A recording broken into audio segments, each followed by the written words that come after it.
नमस्ते, मेरा नाम है चारू सिंह और लाइव लॉ में आपका स्वागत है।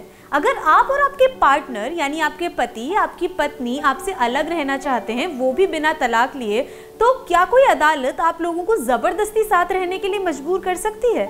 आपको जानकर हैरानी होगी कि हाँ, कोर्ट ऐसा कर सकती है अगर आपके साथी अदालत जाके ये कहें कि आप बिना किसी वजह के उनसे अलग रह रहे हैं और साथ रहने की मांग करें। और इसी को रेस्टिट्यूशन ऑफ कॉन्जुगल राइट्स कहते हैं, यानी वैवाहिक अधिकारों की बहाली। मगर इस वक्त इस प्रावधान की मान्यता को चुनौती दी गई है। तो आज की इस वीडियो में मैं आपको बताऊंगी कि इस प्रावधान का मतलब क्या है, इसके बारे में अदालत में क्या कहा जा रहा है और हमारी केंद्रीय सरकार इस प्रावधान को बचाने के लिए इसके पक्ष में सुप्रीम कोर्ट के आगे क्या कह रही है। तो सबसे पहला सवाल कि कॉन्जुगल राइट्स यानी वैवाहिक अधिकार आखिर होते क्या है। देखिए, जब दो लोगों की शादी होती है तो उन्हें कुछ अधिकार मिलते हैं, यानी शादी के माध्यम से कुछ अधिकार बन जाते हैं, जैसे प्रॉपर्टी और सक्सेशन के अधिकार या मेंटेनेंस और एलिमनी के अधिकार। तो ये जो रेस्टिट्यूशन ऑफ कॉन्जुगल राइट्स की बात है, ये वैवाहिक अधिकारों की पुनर्स्थापना की बात करती है, यानी इन्हें दोबारा बचाने की बात करती है। इसमें यह अधिकार आता है कि वैवाहिक जोड़े को साथ रहने का हक है। ये हक है कि वो एक दूसरे के पास रहें। हिंदू मैरिज एक्ट 1955 की धारा 9 और स्पेशल मैरिज एक्ट की धारा 22 इस अधिकार की बात करते हैं। लेकिन अगर आपके पति या पत्नी आपके साथ रहने से इनकार करते हैं तो आप क्या करेंगे? इस मामले में मुकदमा कैसे दर्ज किया जा सकता है? देखिए, ऐसी परिस्थिति में आप अदालत से मांग कर सकते हैं कि आपके साथी जो आपके साथ नहीं रह रहे हैं, उन्हें ये निर्देश दिया जाए, ये ऑर्डर दिया जाए कि वह आपके साथ रहें, और अगर ऐसे निर्देश का पालन नहीं किया जाता तो कोड ऑफ सिविल प्रोसीजर के अंतर्गत जबरदस्ती के तरीके या बलपूर्वक तरीके या कोएर्सिव मेथड्स का इस्तेमाल किया जा सकता है, जैसे कि अटैचमेंट ऑफ प्रॉपर्टी यानी संपत्ति की कुकरी। इसका मतलब है कि निर्देश का पालन नहीं करने पर एक व्यक्ति की जो संपत्ति है उसको जब्त किया जा सकता है। लेकिन ऐसे निर्देश के खिलाफ एक अपील करी जा सकती है हाई कोर्ट या सुप्रीम कोर्ट में। अब ये स्थिति आती कब है? देखिए, मान लीजिए कि पति या पत्नी में से कोई एक तलाक चाहते हैं, लेकिन दूसरा जो पक्ष है वो इस शादी को बचाना चाहता है। तो ऐसे में वो दूसरा पक्ष रेस्टिट्यूशन ऑफ कॉन्जुगल राइट्स यानी वैवाहिक अधिकारों की पुनर्स्थापना की मांग कर सकता है। अब इस प्रावधान की संवैधानिक मान्यता को 2019 में गुजरात नेशनल लॉ यूनिवर्सिटी के छात्रों ने चुनौती दी थी और इस याचिका के ऊपर सुनवाई सुप्रीम कोर्ट में चल रही है।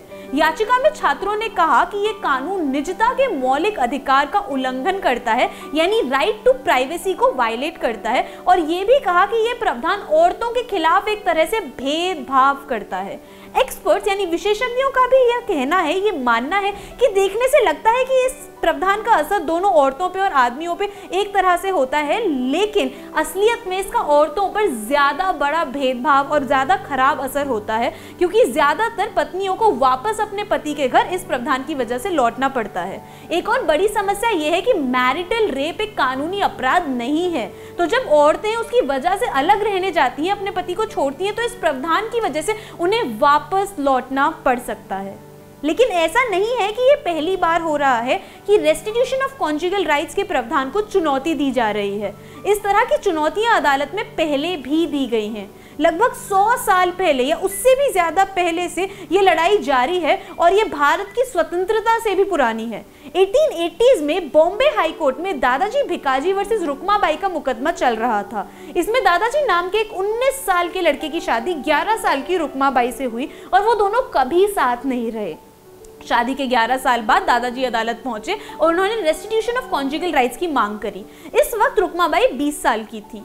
इस मांग पर जस्टिस रॉबर्ट पिन्हे ने इस मांग को मंजूरी देने से इनकार कर दिया। ये कहा कि दादाजी और रुक्माबाई कभी साथ रहे ही नहीं, तो यहाँ वैवाहिक अधिकार पुनर्स्थापित करने का सवाल ही पैदा नहीं होता, क्योंकि कोई ऐसे अधिकार स्थापित ही नहीं हुए।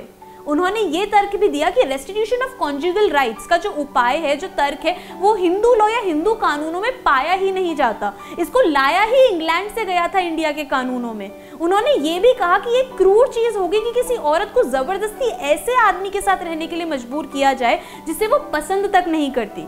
इस फैसले पे बहुत हंगामा हुआ, कंट्रोवर्सी हुई, विवाद हुआ, लेकिन बॉम्बे हाई कोर्ट की डिवीजन बेंच ने फैसले को पलट दिया और पार्टियों के बीच में आखिरकार एक समझौता, एक एडजस्टमेंट भी हो गया। लेकिन एक इंटरेस्टिंग बात बताऊं तो इस समझौते के बाद दादाजी ने तो दूसरी शादी कर ली, लेकिन रुकमा बाई को जो सपोर्ट मिला इस मुकदमे में, उसकी वजह से उन्होंने आगे पढ़ाई करी। वो लंदन गई, उन्होंने मेडिसिन की पढ़ाई पूरी करी और वो पहली हिंदुस्तानी औरत चिकित्सक बनी। अब इस मामले के तकरीबन 100 साल बाद एक और मामला रेस्टिट्यूशन ऑफ कॉन्जुगल राइट से जुड़ा हुआ हमारे सामने आता है। 1975 में 16 साल की सरिता, जो कि स्कूल की एक छात्रा थी, उन्होंने वेंकट सुबैया से शादी करी थी। 6 महीने साथ रहने के बाद वो एक दूसरे से अलग हुए। इसके बाद सरिता एक अभिनेत्री बन गई और इसके 5 साल बाद उनके पति को लगा कि वो दोबारा सरिता के साथ रहना चाहते हैं और इसके लिए वो हिंदू मैरिज एक्ट 1955 की धारा 9 के अंतर्गत रेस्टिट्यूशन ऑफ कॉन्जुगल राइट्स के लिए अदालत पहुंचे। इस बात पर सरिता आंध्र प्रदेश हाई कोर्ट पहुंची और उन्होंने एक ऐसी मांग करी, एक ऐसा तर्क दिया जो अभी तक इस प्रावधान के संदर्भ में नहीं दिया गया था। उन्होंने कहा कि ये प्रावधान गैर संवैधानिक है क्योंकि ये उनकी क्वालिटी, पर्सनल लिबर्टी और डिग्निटी के मौलिक अधिकारों का उल्लंघन करता है, उन अधिकारों को वायलेट करता है। इस कथन पर एक सिंगल जज की बेंच ने ये कहा कि ये प्रावधान वाकई गैर संवैधानिक है और वो विवाहित यौन संबंध बनाने की एक व्यक्ति के निजी अधिकार को एक स्टेट को, एक राज्य को सौंप देता है। और बेंच ने यह भी कहा कि यह प्रावधान एक क्रूर उपाय है और संविधान के अनुच्छेद 21 में प्रदान किए गए अधिकारों का उल्लंघन करता है, उन्हें वायलेट करता है। मगर उसी साल में दिल्ली हाई कोर्ट की एक सिंगल जज की बेंच ने यह प्रावधान बरकरार रखा, इसको ऊपर उठाया।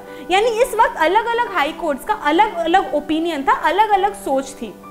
और अब 2019 की याचिका में केंद्र ने इन प्रावधानों का बचाव करते हुए बोला है कि रेस्टिट्यूशन ऑफ कॉन्जुगल राइट्स का उपाय शादी की संस्था का बचाव करता है, शादी के इंस्टीट्यूशन को बचाता है। आज की इस वीडियो में इतना ही। आगे की जानकारी के लिए बने रहिए हमारे साथ सिर्फ और सिर्फ लाइव लॉ पे और सब्सक्राइब करना न भूलें। धन्यवाद।